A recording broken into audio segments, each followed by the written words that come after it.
Oke, saya harap slide saya kelihatan ya. Bisa dilihat ya, Bapak, Ibu, saudara-saudara. Bisa, Prof. Oke. Baik, kalau begitu selamat sore. Kita mulai langsung saja. Perkenalkan, nama saya Iwan. Saya akan mengisi 2 sesi di perkuliahan Big Data Analysis ini.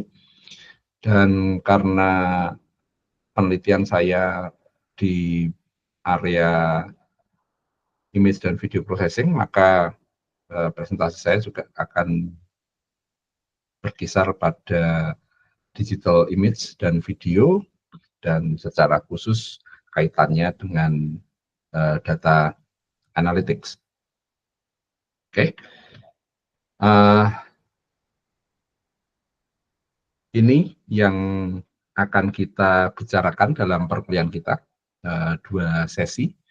Rencananya hari ini dan minggu depan kita akan melihat tentang sejarah singkat mengenai digital image dan video, kemudian beberapa hal-hal dasar tentang digital image dan video, kemudian berikutnya topik yang ketiga kita akan membicarakan tentang digital image dan video sebagai sumber data. Kemudian yang terakhir kita akan membicarakan tentang data analisis di bidang digital image dan video.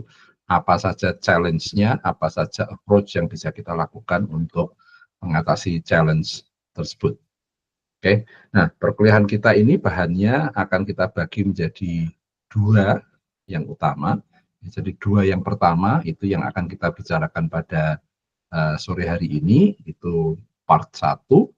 Kemudian yang berikutnya itu akan kita bicarakan di minggu depan, itu part 2 gitu. Oke. Nah, saya akan langsung saja mulai dengan yang part 1. Oke, nah di part 1 ini pertama-tama kita akan melihat ke belakang, ke sejarah digital image dan video, dan saya akan membuka dengan gambar ini. Saya tidak tahu apakah Bapak, Ibu, saudara-saudara sudah pernah lihat gambar ini. Nah, ini adalah gambar digital pertama yang pernah ada. Gitu. Kira-kira kalau yang belum pernah lihat, kalau yang sudah pernah lihat, barangkali sudah tahu gambar ini tahun berapa. Kalau yang belum pernah lihat, ada yang ini ingin menebak, ini kira-kira gambar ini tahun berapa? Ini gambar digital yang pertama, digital image yang pertama. Tahun berapa ini kira-kira? Ada yang mau menebak? 1700-an kayaknya, Pak. 1700-an, Pak. 1700-an itu kamera analog aja kayaknya belum ada ya. Jadi ini kalau ini digital yang pertama, jelas bukan 1700-an, tapi memang sudah cukup lama ini. Ini sudah umurnya hampir 70 tahun gambar ini. Ya. Jadi gambar ini muncul pertama kali atau dibuat pertama kali itu di tahun 57. Ya, itu gambar ini 57. Dan ini gambarnya juga belum ada kamera digital pada waktu itu, jadi gambarnya di scan. Jadi ada foto biasa, foto analog biasa, kemudian di scan, ya, menghasilkan gambar digital ini. Dan gambar digital ini ukurannya tidak segini. Ya, saya tidak tahu Bapak, Ibu, saudara-saudara nonton ini dari mana, tapi kalau dari layar komputer atau laptop, saya rasa ukurannya di hadapan Bapak Ibu sekarang agak cukup besar ya, lebarnya ini mungkin sekitar 10 cm barangkali kalau di slide ini. Gambar ini kecil sebetulnya, aslinya kecil sekali. Aslinya kecil sekali. warnanya juga ya jelas tidak berwarna, ya hitam putih seperti itu pun juga hanya beberapa level abu-abunya yang ada, resolusinya masih sangat rendah, tapi ya ini digital picture, ya digital picture yang pertama muncul, dan ini sudah 70 tahun yang lalu. Dari digital picture yang pertama ini, yang tadi saya sampaikan, dia ini di scan ya, di scan dari gambar analog kemudian di scan. Kemudian orang mulai berpikir gimana kalau bisa ambil gambar langsung gitu, pakai kamera, hasilnya langsung digital. Nah, orang mulai berusaha membuat itu dan lahirlah benda ini.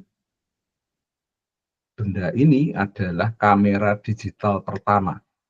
Kamera digital pertama yang ada di dunia. Dibuat oleh seorang pegawai di Kodak, ya, mungkin pernah dengar merek Kodak.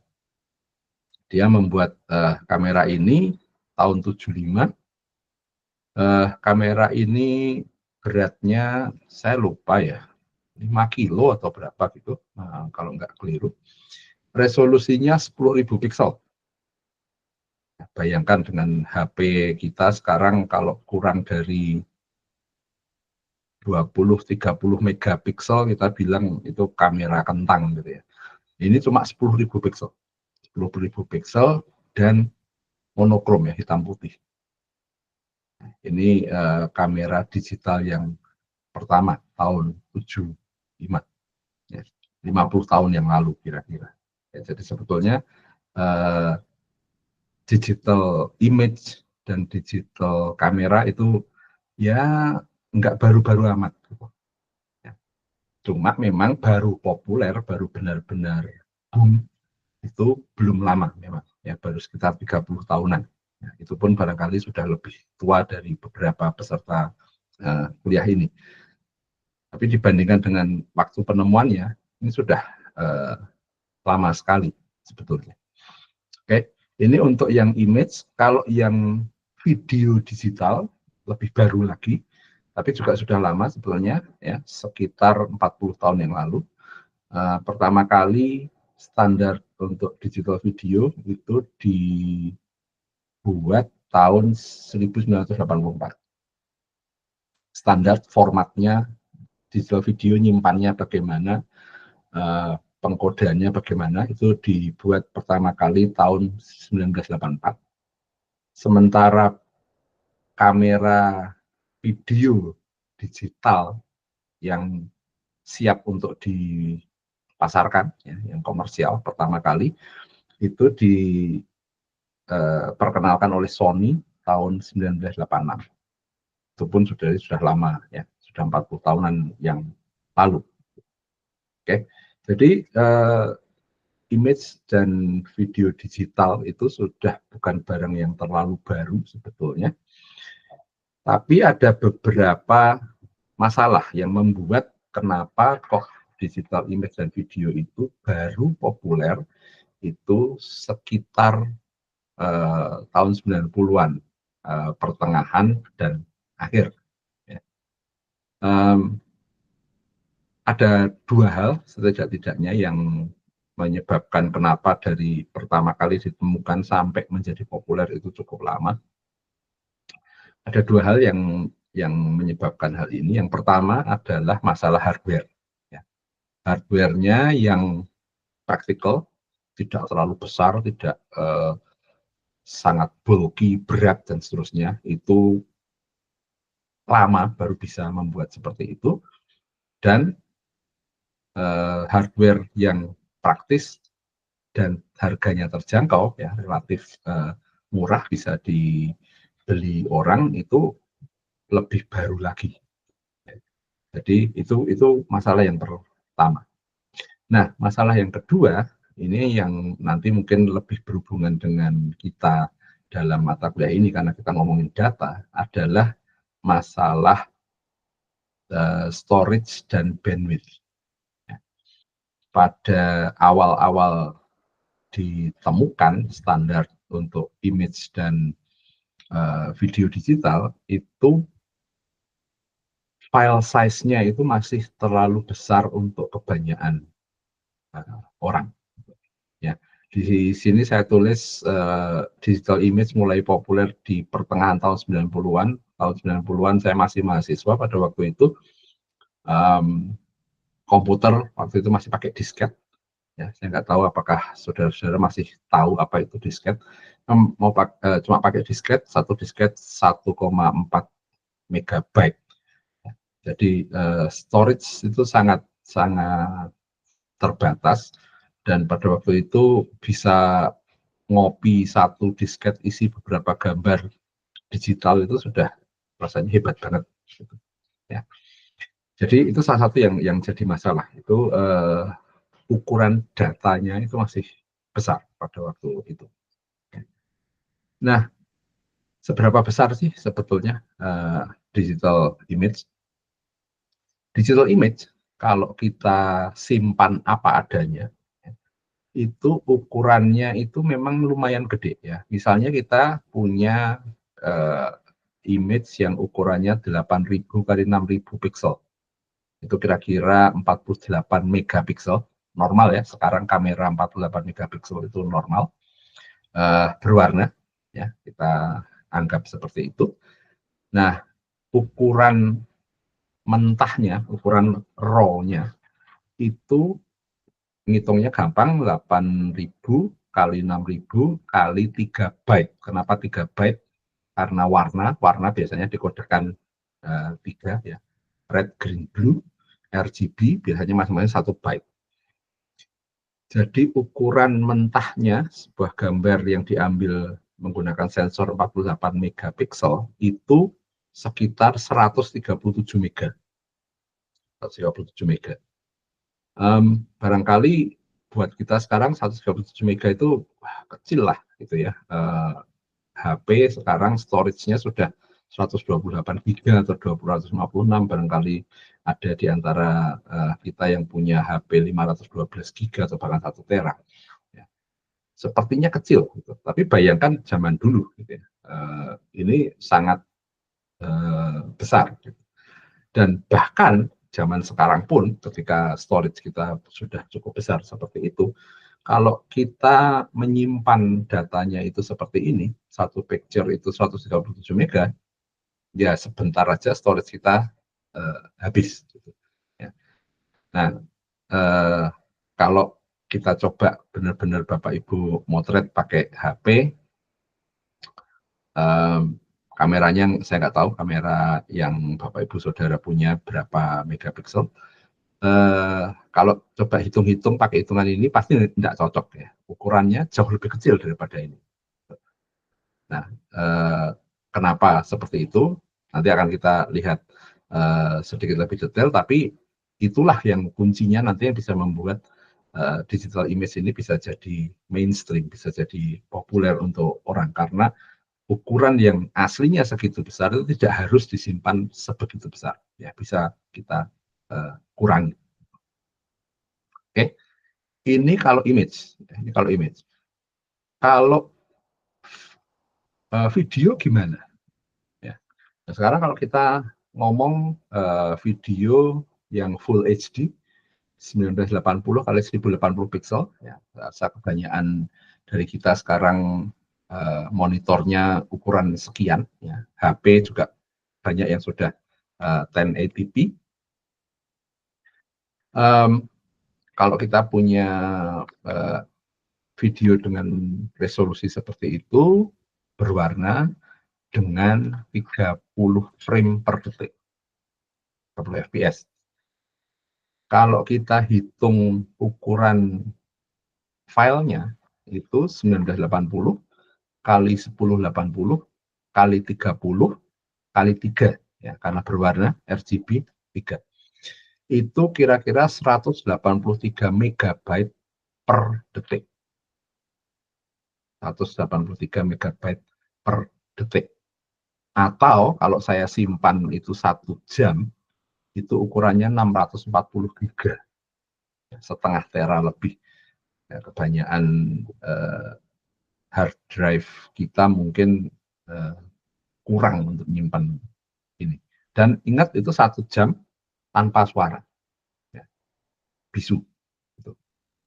Resolusinya oke, Full HD berwarna, tapi nggak ada suara. Ya, ini 640 GB, jadi besar. Kalau angka ini meskipun zaman sekarang ya masih terlalu besar, sehingga ini jadi masalah. Ya. Tadi masalah yang kedua adalah masalah storage, masalah size. Ini jadi masalah.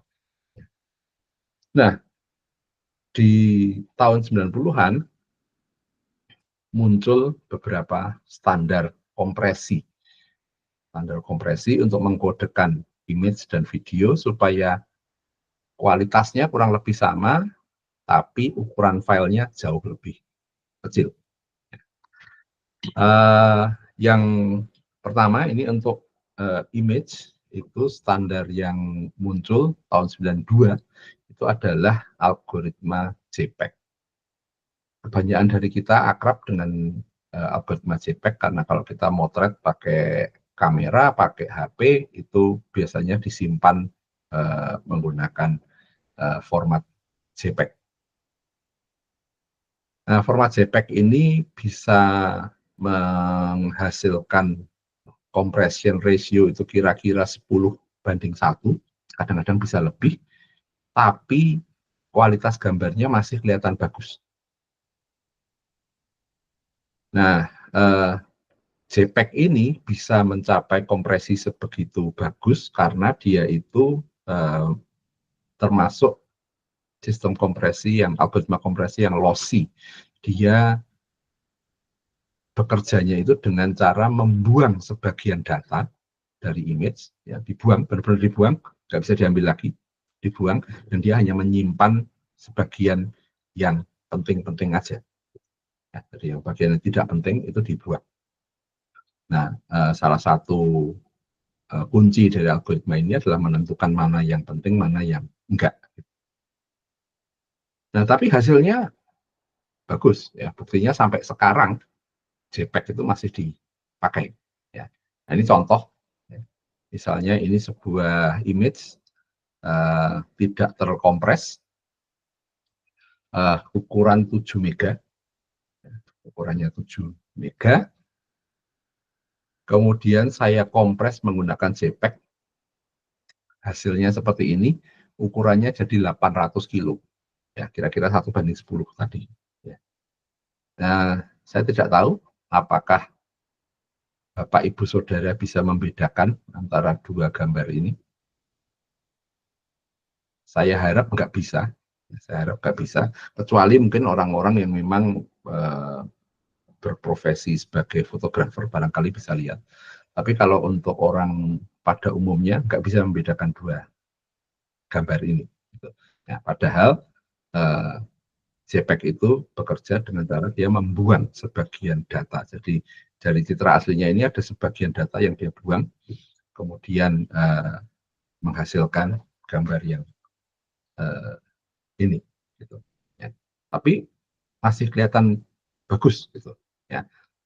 Ya, tentu saja tidak cuma dia asal membuang saja, ada hal-hal lain yang dia lakukan untuk menyimpan data itu supaya lebih compact. Gitu. Oke, tapi ini contoh JPEG karena itu ketika JPEG ini diperkenalkan, digital image itu boom, ya, karena tiba-tiba konsumen sekarang punya cara untuk menggunakan digital image secara praktis, gitu ya. Mereka tidak perlu lagi harus menyediakan ruangan penyimpanan yang sangat besar. Ya. Ini untuk image, digital image. Nah, untuk video, hal yang sama. Ya. Apa yang membuat digital video menjadi berhasil, itu juga sebuah algoritma kompresi. Algoritma kompresi yang untuk video dikenal dengan nama MPEG. Ya. Nah, yang pertama banget itu MPEG 1. itu mulai diperkenalkan tahun 1993. Hasil dari kompresi MPEG ini diimplementasikan secara komersial menjadi video CD. Ya, saya nggak tahu lagi apakah Bapak Ibu Saudara-saudara masih ada yang ingat apa itu video CD, tapi tahun 90-an awal 2000-an luar biasa ini di Indonesia ya, terutama video CD ini laris banget. Kalau kita ke mana aja gitu ya, mulai dari yang kalau ke gerai-gerai yang legal sampai yang di pinggir jalan yang bajakan itu video CD banyak banget isinya, mulai dari film, dangdut koplo, apapun lah itu ada gitu.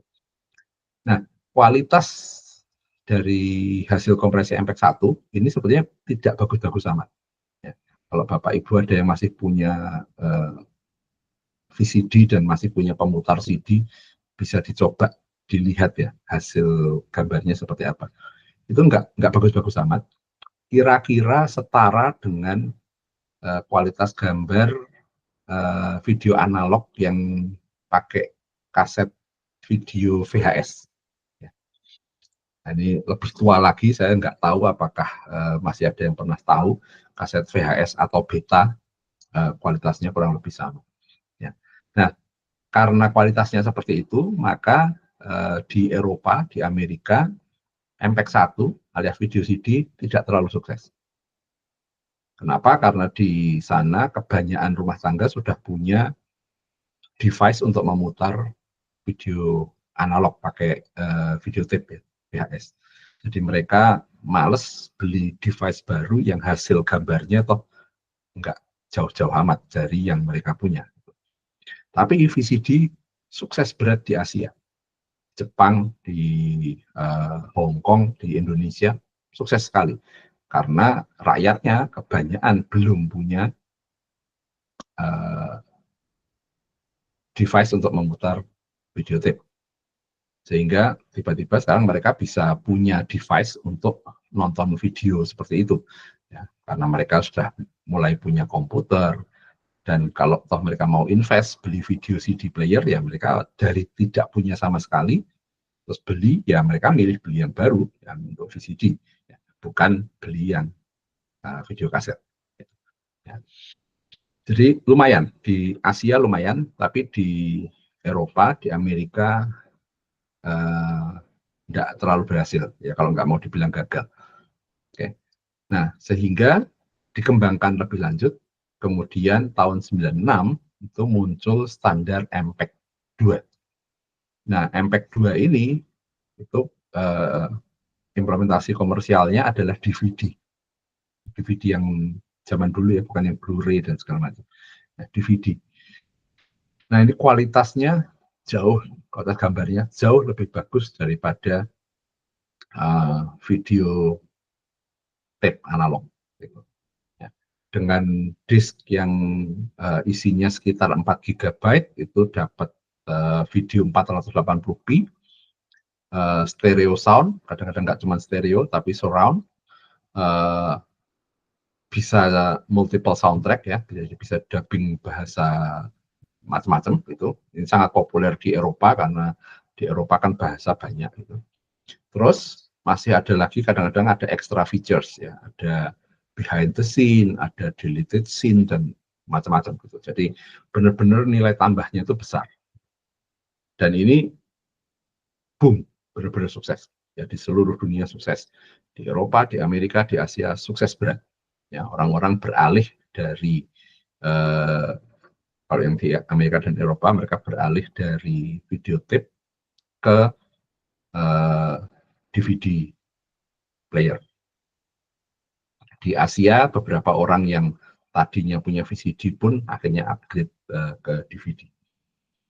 Jadi big sukses, dan karena sukses secara komersial, mereka dikembangkan terus, ya, dan sekarang menjadi menghasilkan kodek-kodek yang kita kenal kadang-kadang, kalau mungkin Bapak Ibu pernah dengar H264, H265, HEVC, High Efficiency Video Codec, dan macam-macam. Yang Tujuannya adalah menghasilkan image yang makin lama makin bagus dengan ukuran yang relatif kecil. Sekarang kalau kita download video misalnya, ya, saya tidak mau menginikanlah sumbernya dari mana, silahkan gitu ya. Tapi kalau kita download video-video seperti itu, biasanya dikompres menggunakan H264, H265 atau HEVC, sekitar 1-2 giga itu udah dapat 1080p. Ya, kalau zaman dulu DVD 4 giga itu baru 480p.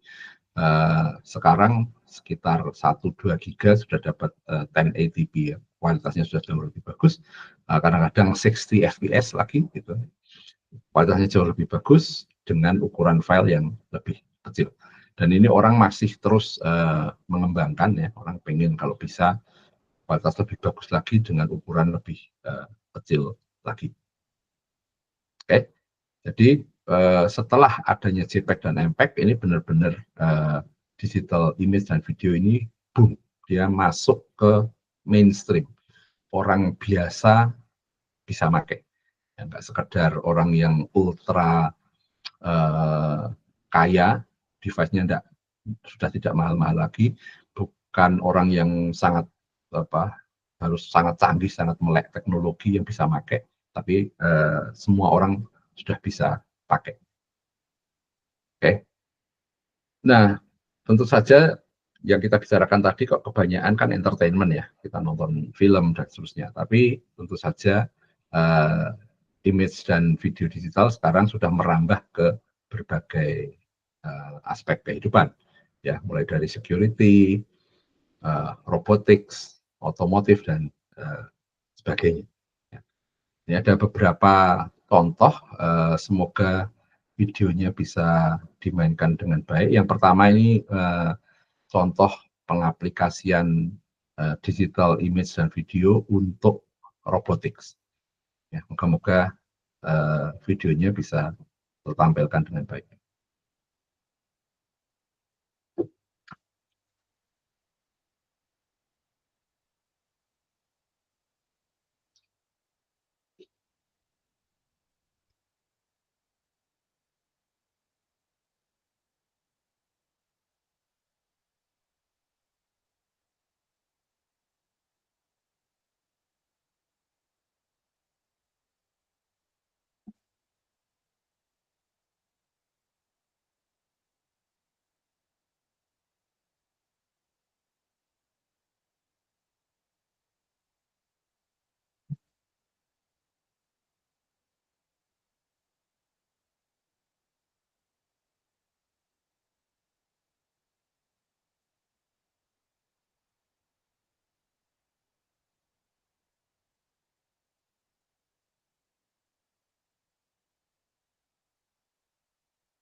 Oke, jadi itu satu contoh aplikasi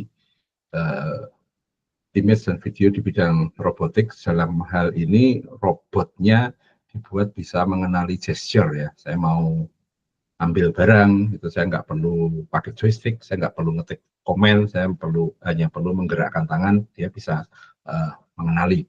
Kemudian tadi juga di bagian yang kedua kita lihat untuk safety, jadi robotnya nggak main tabrak aja. Ya. Kalau ada penghalang dia bisa berhenti, atau tadi ada juga yang menunjukkan kalau ada penghalang robotnya bisa cari arah yang lain bagaimana caranya dia tidak nabrak penghalang itu. Gitu. Ya, jadi ini satu contoh di bidang robotics. Yang berikutnya ini bisa dianggap sebagai salah satu aplikasi di bidang security, dipakai kamera, ini bisa pakai webcam atau pakai kamera CCTV itu bisa ya. Dan ini bisa juga dipakai untuk absensi. Ya. Jadi ini contohnya kira-kira seperti ini.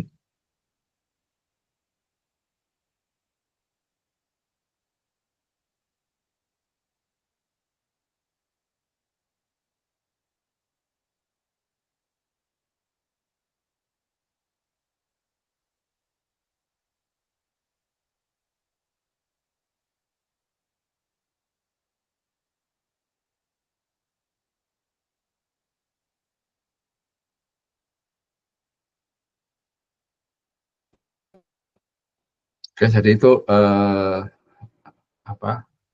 absensi sekaligus mungkin bisa juga dipakai untuk security gitu ya. Bisa dikenali ini siapa, dia masuk jam berapa dan seterusnya. Ya.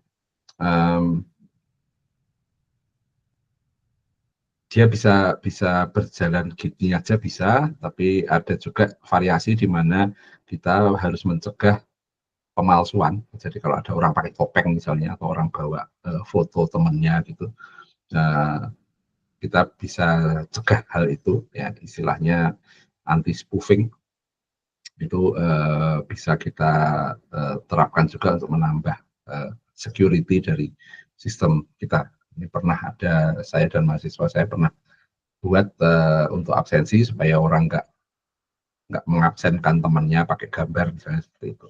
Ya, itu juga menggunakan image dan video processing. Ini contoh yang lain, ini bisa mengenali gender dan menebak apa namanya usia gitu. Ini bisa mungkin dipakai untuk mencari statistik pengunjung misalnya seperti itu ya. Atau ada juga anak di elektro pernah buat kalau wajah yang dideteksi itu pria dengan range usia sekian, iklan yang ditampilkan di monitor itu beda gitu. Ya. Kalau kayaknya om-om yang lewat gitu ditawarkan mobil, mungkin mobil sedan gitu ya, yang untuk keluarga gitu. Kalau wah kelihatannya anak muda mungkin mobil yang lebih sporty. Oh kalau wanita mungkin yang ditawarkan adalah produk-produk kecantikan misalnya seperti itu. Kalau orang yang sudah lansia yang ditawarkan produk-produk seperti susu untuk lansia dan seterusnya. Ya. Jadi itu contoh aplikasinya seperti itu. Ya, jadi kita lihat ini yang contoh di mana dia bisa melakukan analytics terhadap pengunjung misalnya. Ya, di sebelah kanan layar itu ada statistik berapa orang, berapa wanita yang datang, berapa pria yang datang, dan masing-masing range usia itu ada berapa pengunjung.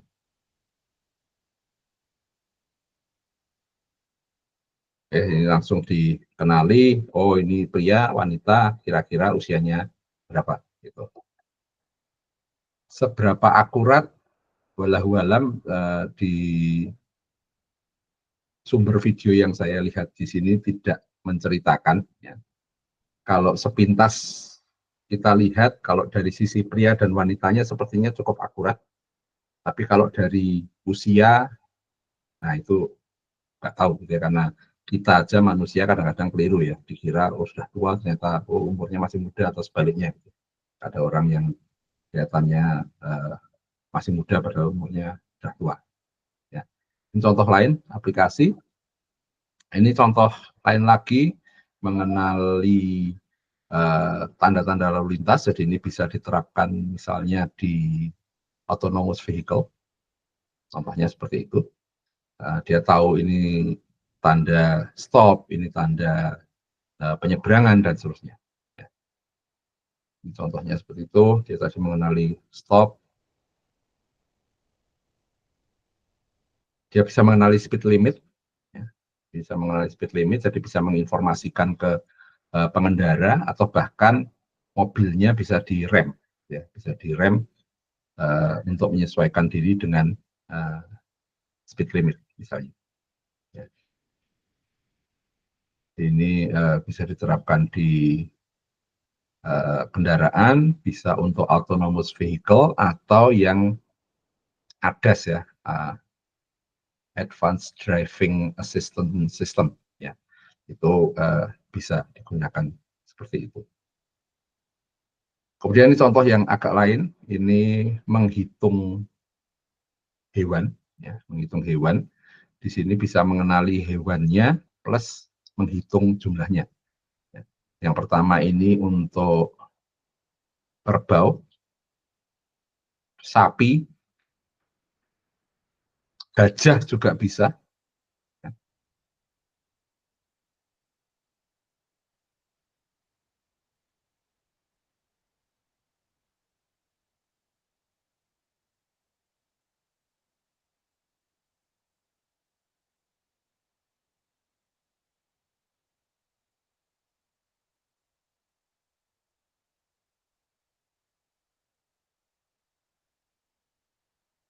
Oke, jadi itu contoh lain yang bisa ya, tahu mungkin untuk peternakan, untuk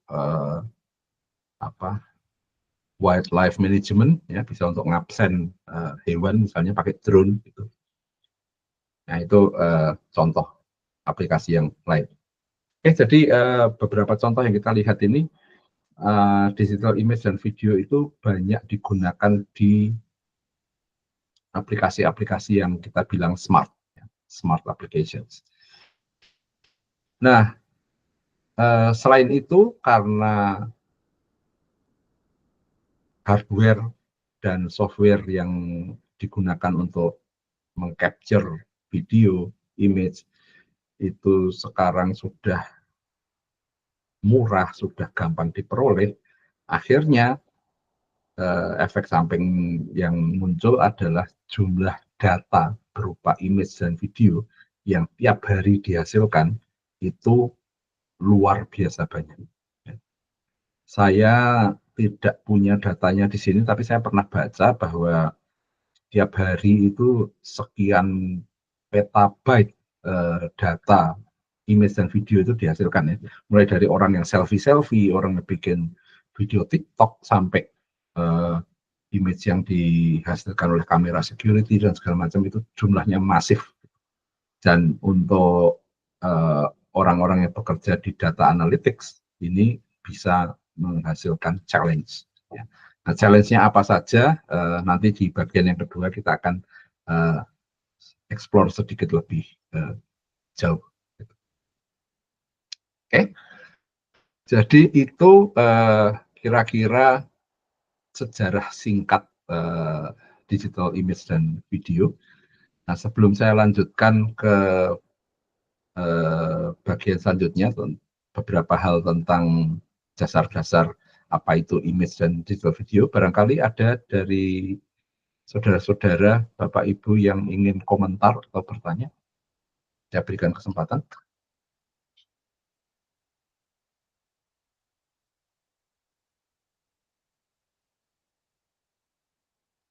Ada?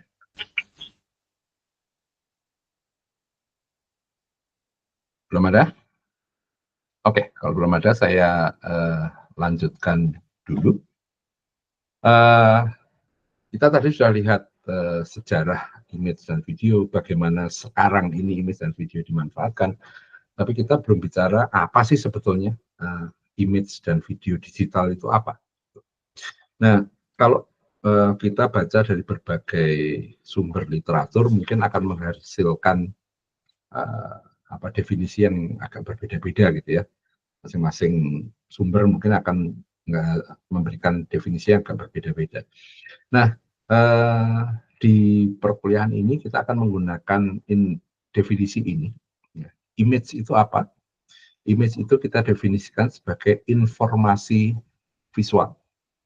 Jadi yang kita indera menggunakan mata. Image itu informasi visual berupa fungsi spasial dua dimensi. Jadi dia punya dua variabel, variabel X dan variabel Y.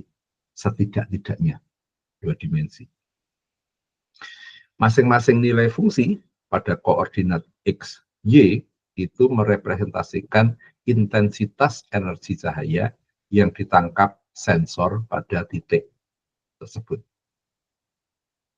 Oke, jadi makin tinggi nilai fungsi pada titik koordinat X, Y, itu makin tinggi juga intensitas energi yang ditangkap oleh sensor pada lokasi tersebut.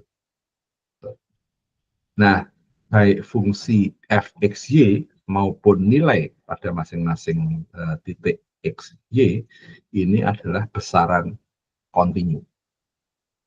Besaran kontinu. Ini definisi kita apa itu image. Kalau digital image apa kalau gitu? Kalau digital image kita definisikan sebagai representasi numerik dari fungsi f, x, y berupa matriks 2 dimensi atau lebih.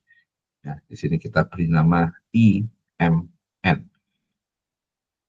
Dia punya setidaknya 2 variabel, M dan N. Yang satu merepresentasikan arah vertikal, satu arah horizontal.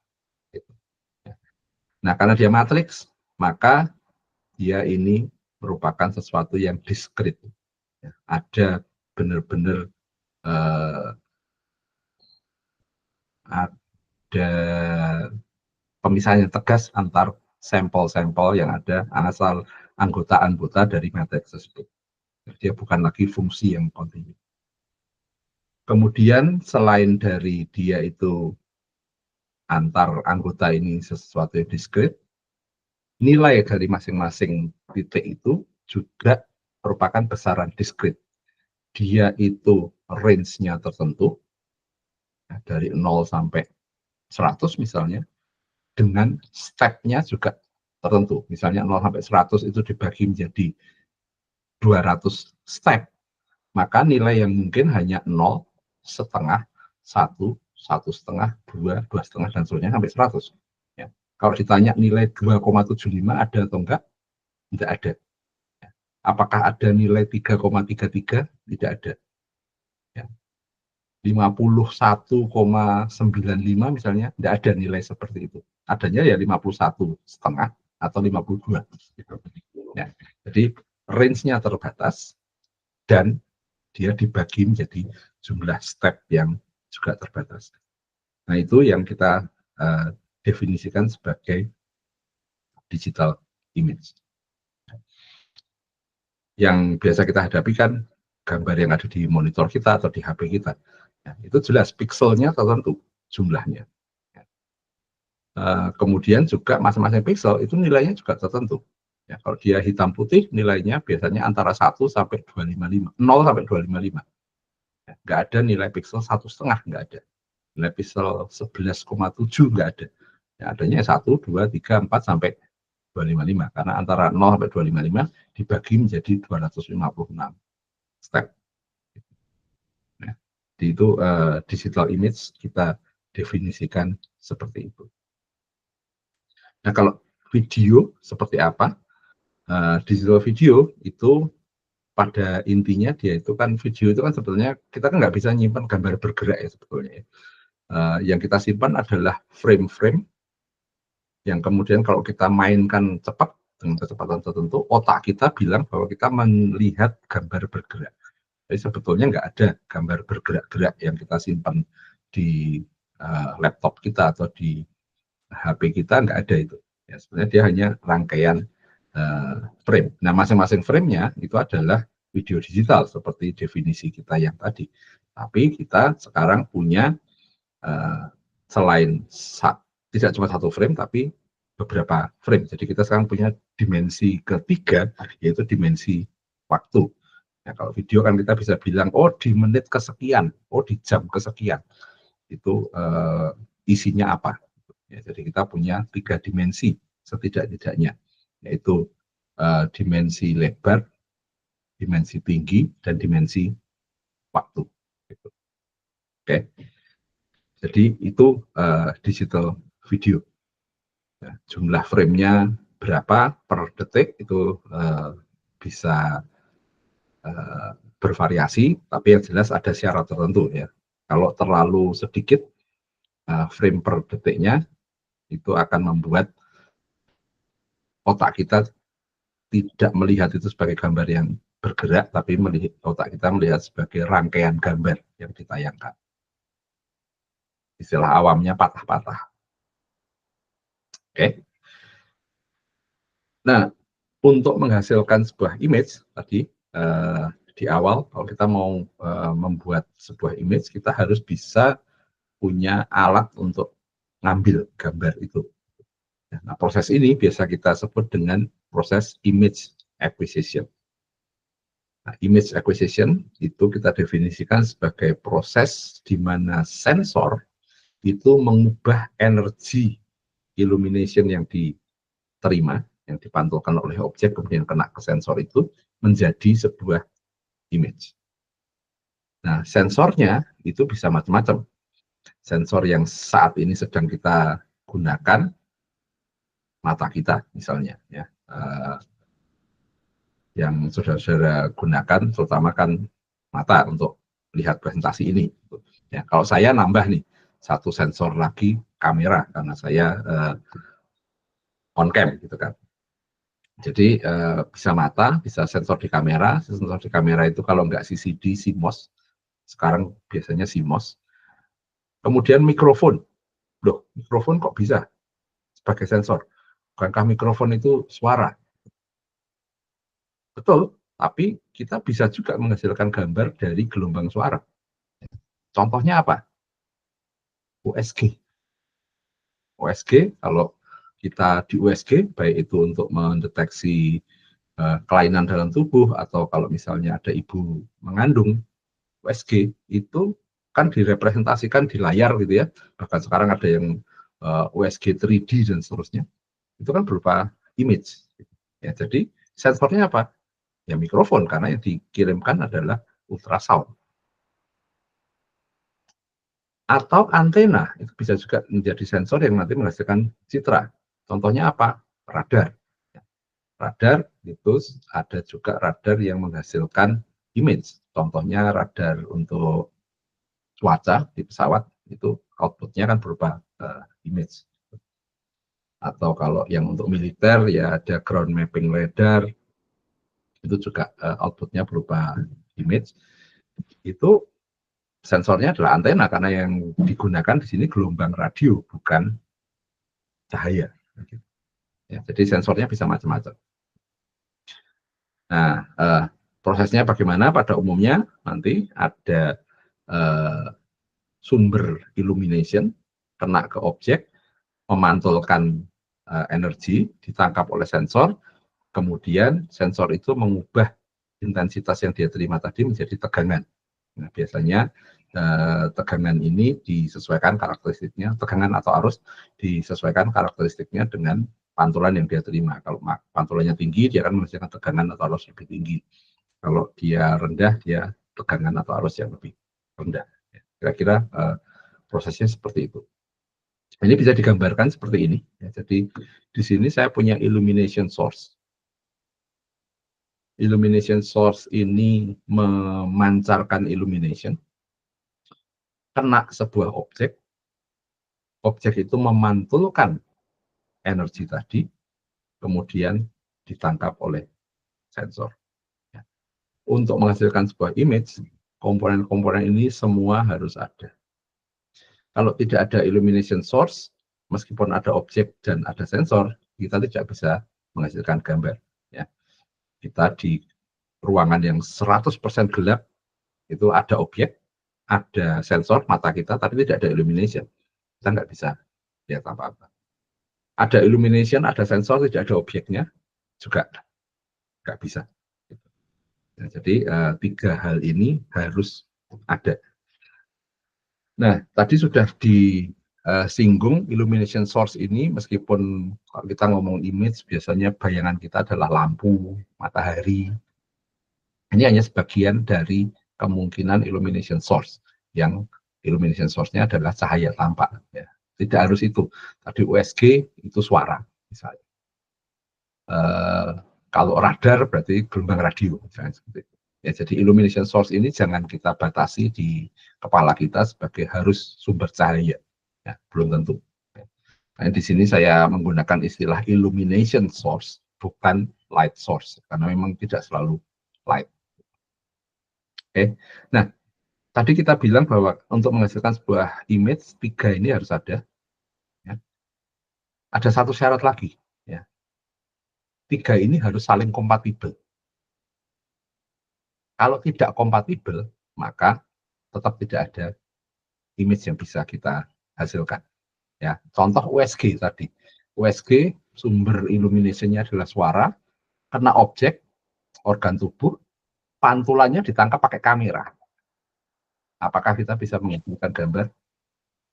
Jawabannya tidak, karena kamera itu dia hanya bisa nangkep energi cahaya tampak. Dia tidak bisa nangkep suara. Maka itu artinya illumination source-nya dengan sensornya itu tidak kompatibel. Kemudian objeknya ini juga harus bisa memantulkan energi dari illumination source. Kalau energi dari illumination source itu kena objek diserap seluruhnya, tidak ada yang dipantulkan, maka tidak ada gambar juga. Ya. Ini kan pesawat-pesawat stealth itu ya, misalnya kan mereka menggunakan bahan yang biasa disebut dengan RAM gitu ya, radar absorbent material. Kalau kena pancaran radar tidak dipantulkan tapi diserap, ya, sehingga radar yang mau mendeteksi mereka nggak bisa karena nggak ada reflection ini. Ya. Jadi itu syarat-syaratnya tadi 3 benda ini harus ada dan harus ada kompatibilitas antara benda-benda yang terlibat ini. Kalau enggak, tetap kita tidak bisa menghasilkan image. Ya, jadi ini yang kita sebutkan tadi. Dalam beberapa kasus khusus, objeknya sendiri itu mungkin memancarkan sumber illumination ya, pada beberapa kasus. Jadi kita tidak perlu illumination dari luar, tapi objek itu sendiri memancarkan illumination. Contohnya apa? Kalau benda panas, ya, benda panas itu kan memancarkan energi di spektrum infrared ya, inframerah. Nah itu kita tidak perlu illumination dari luar. Kalau kita punya sensor yang peka terhadap infrared, kita sudah bisa menghasilkan gambar itu. Itu pada intinya proses image acquisition. Nah kalau video tadi karena dia pada intinya hanya rangkaian gambar, maka proses video acquisition itu pada intinya ya identik dengan proses image acquisition, tapi diulang-ulang dengan kecepatan tertentu. Kalau kita image acquisition cukup sekali menghasilkan image, kalau video kita ulang berkali-kali. Ya, kalau kita mau 30 fps ya berarti kita harus ulang 30 kali tiap detik. Ambil gambar tiap sepertiga 30 detik, ambil gambar, disimpan, kemudian nanti ditayangkan dengan kecepatan tertentu, menghasilkan gambar yang diterjemahkan oleh otak kita sebagai gambar bergerak. Oke. Nah,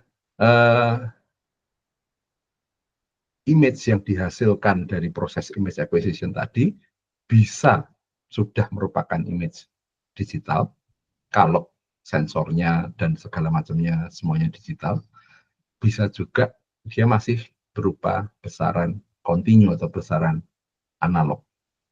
Kalau dia masih berupa besaran kontinu atau analog, maka ada proses lagi yaitu yang kita sebut dengan image digitization. Image digitization itu proses yang seperti yang gambar pertama tadi ya, ada gambar analog kita jadikan digital, itu image digitization. Nah, pada intinya ini melibatkan 2 tahap. Tahap yang pertama tahap sampling dan tahap yang kedua tahap kuantisasi. Tahap sampling itu kita gunakan untuk mengubah fungsi continue kita tadi, fx-y tadi, menjadi fungsi discrete, matriks kita tadi. Ya. Kalau kuantisasi, kita ubah nilai masing-masing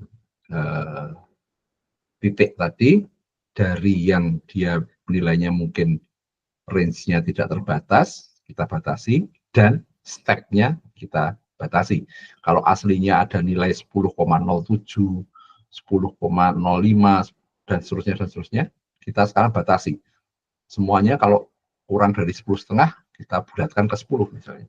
Lebih dari 10,5, kita bulatkan ke 11. Karena kita mau batasi step-nya menjadi sesuatu yang discrete. 0, 1, 2, dan seterusnya misalnya. Ya, jadi kita ubah nilai-nilai fungsi tadi atau nilai-nilai pixel tadi supaya range-nya dan step-nya terbatas. Nah, kedua tahap ini punya persyaratan tertentu. Kita tidak bisa sama sekali sembarangan begitu, karena kalau kita tidak hati-hati, maka hasil dari proses ini akan meninggalkan artefak, akan meninggalkan cacat begitu ya, yang mengurangi kualitas image yang kita hasilkan. Nah, untuk video ada satu lagi tahap yang kita lakukan, karena tadi kita mengubah menjadi frame-frame yang kumpulan frame gitu ya. Maka ada yang kita sebut dengan temporal sampling. Dari sekian gambar dalam waktu tertentu, kita batasi sekarang, saya mau 30 frame per second atau berapa yang kita mau. Ya. Ini yang biasa kita sebut dengan temporal sampling. Nah, jumlah FPS yang kita gunakan ini juga harus memenuhi syarat tertentu. Kalau terlalu rendah, itu kita akan melihat gambar ini sebagai patah-patah. Karena otak kita masih bisa melihat dua gambar yang berbeda, beberapa gambar yang berbeda yang ditayangkan secara bergantian. Gerakannya jadi nanti patah-patah. Kalau kebanyakan, itu kita mungkin sia-sia. Kalau kita sampling menjadi jumlah frame yang terlalu banyak, padahal kemampuan manusia tidak sampai setinggi itu, maka bisa jadi sia-sia. Kita butuh penyimpanan terlalu besar, padahal tidak bisa dinikmati oleh orang. Ya, jadi jumlah FPS ini juga memenuhi kriteria tertentu. Ya. Pada umumnya batas bawahnya itu sekitar 15 fps. Di bawah 15 fps orang akan lihat itu patah-patah. Yang umum digunakan sekarang antara 24, 30, atau 60 fps. Yang umum dilakukan. Ada yang agak berbeda, tapi biasanya sekitar itu. Oke. Nah, ini contoh ya, yang tadi saya sebut proses sampling dan kuantisasinya itu kita harus hati-hati. Nah, di sini saya punya gambar yang saya bilang ini gambar original. Ceritanya dia ini berperan sebagai gambar continue, gambar analognya. Kenapa saya kasih tanda kutip originalnya? Karena ya ini jelas gambar digital sebetulnya. Tapi untuk keperluan demo ini kita akan anggap ini sebagai gambar sumbernya, gitu ya, gambar aslinya, gambar analognya. Oh ya, by the way, kalau saudara lihat gambar ini, ada yang tahu gambar ini gambar apa judulnya? Ada yang tahu? Belum pernah tahu? Ya, oke, nanti coba dicari ya. Ini gambar apa? Yang mau saya ingatkan aja, kalau nanti saudara-saudara mau bikin paper gitu, mau masukin bersama ke IEEE, jangan sekali-kali pakai gambar ini lagi. Mulai tahun 24 ini kalau nggak salah, paper-paper yang menggunakan gambar ini katanya akan langsung ditolak gitu, atau di blacklist. Kenapa? Karena ini ada sejarahnya, tapi ya itu nanti kalau tertarik kapan-kapan kita bisa ngobrol itu, atau ya saudara bisa carilah informasi di internet, pasti ketemu. Anyway, balik ke persoalan kita. Jadi ini gambar aslinya. Nah, kalau saya mau melakukan sampling dengan jumlah sampelnya kurang, hasilnya akan gambar seperti ini. Ini gambar yang kondisinya biasa kita sebut sebagai undersample. Ya, laju samplingnya kurang, jumlah sampelnya kurang. Ada hitungannya itu, ya ini tidak memenuhi syarat Nyquist. Nah ini biasa disebut dengan resolusi kurang, gitu ya. Mungkin ada orang yang bilang pecah-pecah, atau kalau yang seneng game mungkin akan bilang wah ini aliasing, gitu ya. Jadi ini efek ketika sebuah gambar itu undersample, jumlah sampelnya kurang. Itu saja, selain tidak terlalu enak dilihat, kalau nanti kita mau gunakan gambar ini di data analytics, ya kita mau analisis apa isinya, ini kita bisa dapat data-data yang palsu, ya, dapat noise. Gitu. Ya, jadi ini contoh kalau under sample, jumlah sampelnya kurang. Yang contoh berikutnya ini adalah kalau jumlah kuantisasinya kurang. Jumlah kuantisasinya kurang. Jumlah bit per pixel kurang. Hasilnya seperti ini. Contoh yang paling kelihatan adalah kalau kita lihat di bagian pundak, ya, karena pundak itu bentuknya membulat begitu. Kalau kena cahaya akan ada gradasi dari yang gelap ke yang terang. Ya, ada gradasi. Gradasinya biasanya smooth gitu. Tapi karena ini jumlah level kuantitasnya kurang, jumlah stepnya kurang, maka menghasilkan efek seperti ini, yang biasa kita sebut dengan efek false contour. Karena ini dia misalnya tadinya dari 0 sampai 255 itu dibagi 256 level, sekarang dibagi menjadi katakanlah 10 level, maka antara 1 sampai 25 tadinya bisa direpresentasikan dengan 25 step, sekarang cuma 1 step. 0 itu harus direpresentasikan dengan angka 0, 1 jadi 0 juga, 2 jadi 0 juga, mungkin nanti baru 23 atau 15 atau berapa itu naik ke 25, ya, seperti itu. Ya, jadi tadinya ada gradasi yang bisa pelan-pelan, 0, 1, 2, 3, dan seterusnya, sekarang enggak. Ya, dia loncat dari 0, loncat jadi 25, nanti loncat lagi jadi 50, misalnya seperti itu. Ya, dan itu mengakibatkan untuk seperti ini. Nah, jumlah bit per pixel itu berapa? Rule of thumb-nya itu di atas 6 bit per pixel itu mata kita, otak kita sudah tidak bisa membedakan level grain-nya. Ya, kita sudah melihat itu sebagai smooth, gitu. Ya, minimal 6 bit per pixel. Nah, biasanya kita gunakan 8 bit per pixel. Kenapa? Karena 8 bit itu 1 byte. Gitu ya. Jadi enak, pas gitu. Daripada 6 bit itu kan tanggung. Ya, jadi ini adalah contoh akibat kalau kita kurang menggunakan jumlah kuantisasi. Ya. Nah,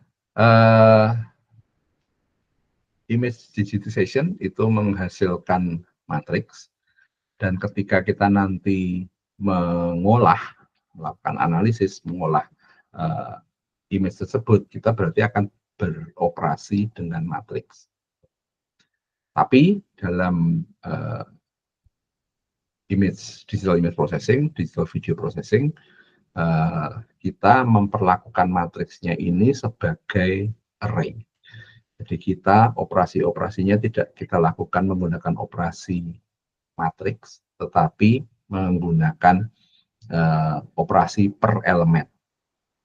Misalnya kalau saya punya matriks 3x3 dan 3x3, kalau saya mau kalikan, ya, kalau pakai aljabar linear itu kan nggak bisa kita anggota pertama kali anggota pertama, anggota kedua kali anggota kedua, 3x3 dan seterusnya, nggak boleh ya, nggak boleh seperti itu. Ya, caranya bukan seperti itu kalau perkalian matriks. Nah, tapi kalau di image kita tidak menggunakan operasi perkalian matriks itu. Jadi memang yang dilakukan ya benar-benar tadi anggota pertama kalau dikalikan ya kali anggota pertama matriks kedua, hasilnya ya udah gitu. Anggota kedua kali anggota kedua dan seterusnya. Dibagi kalau kita pembagian matriks, kalau di aljabar itu kan butuh inverse matriks ya. Nah, kalau di sini kita enggak, gitu ya. Anggota pertama bagi anggota kedua, anggota pertama matriks pertama dibagi dengan anggota pertama matriks kedua dan seterusnya. Gitu. Ya, kita nggak perlu ngitung inverse-nya dan seterusnya enggak.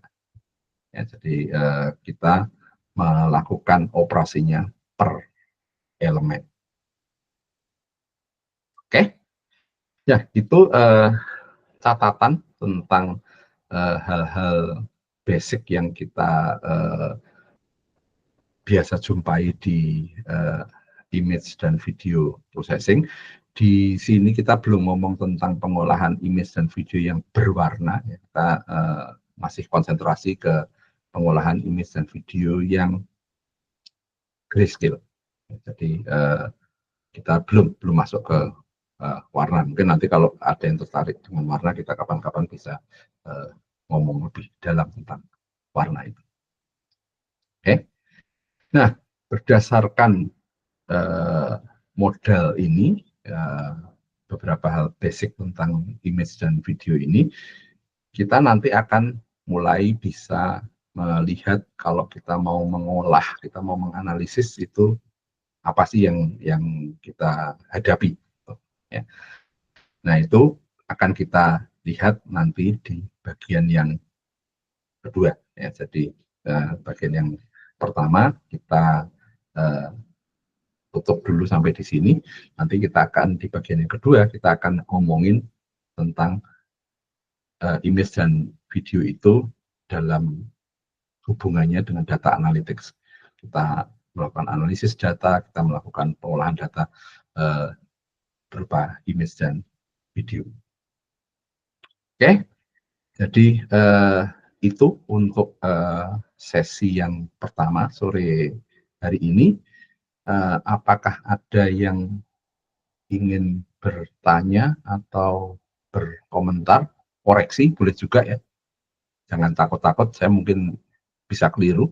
Kalau ada yang melihat, oh keliru nih, harus dikoreksi, silahkan disampaikan, no problem.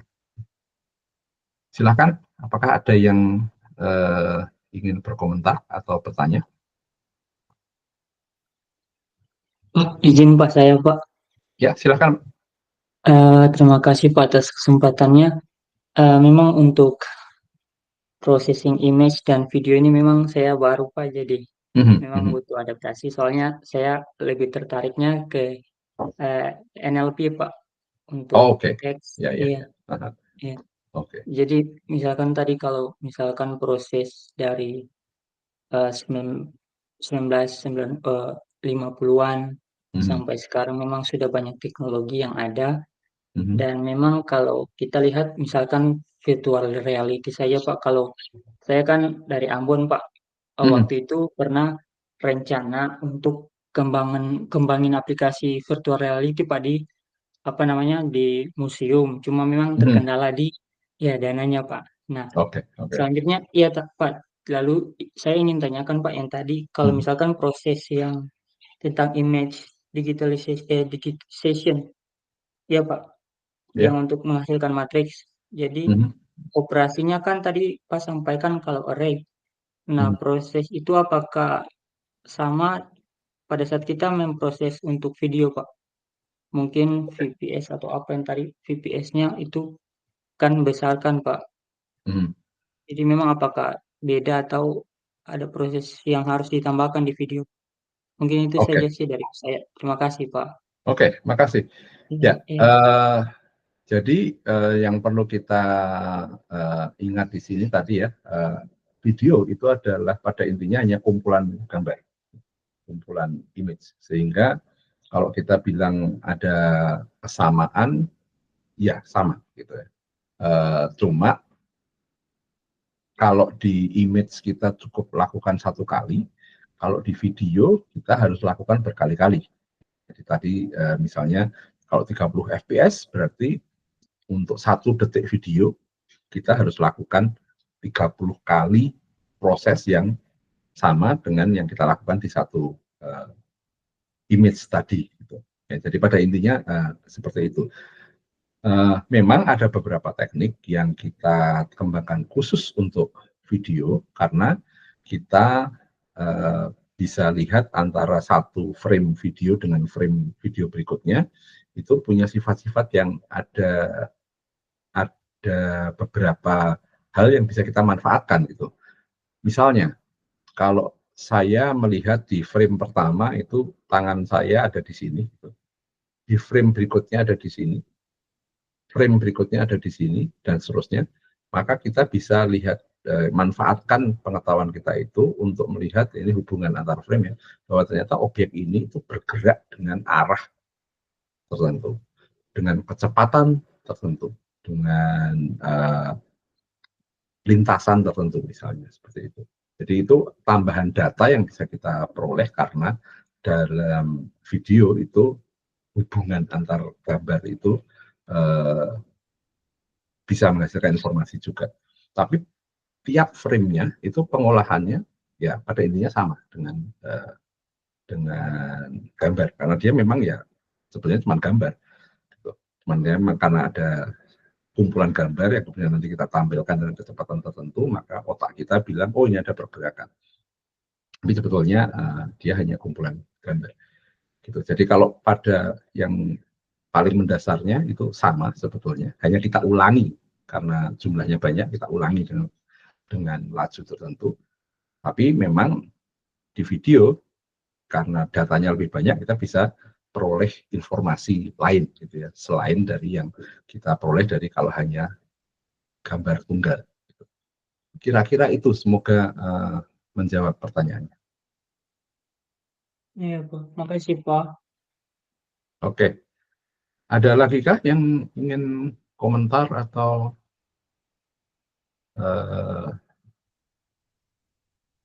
bertanya?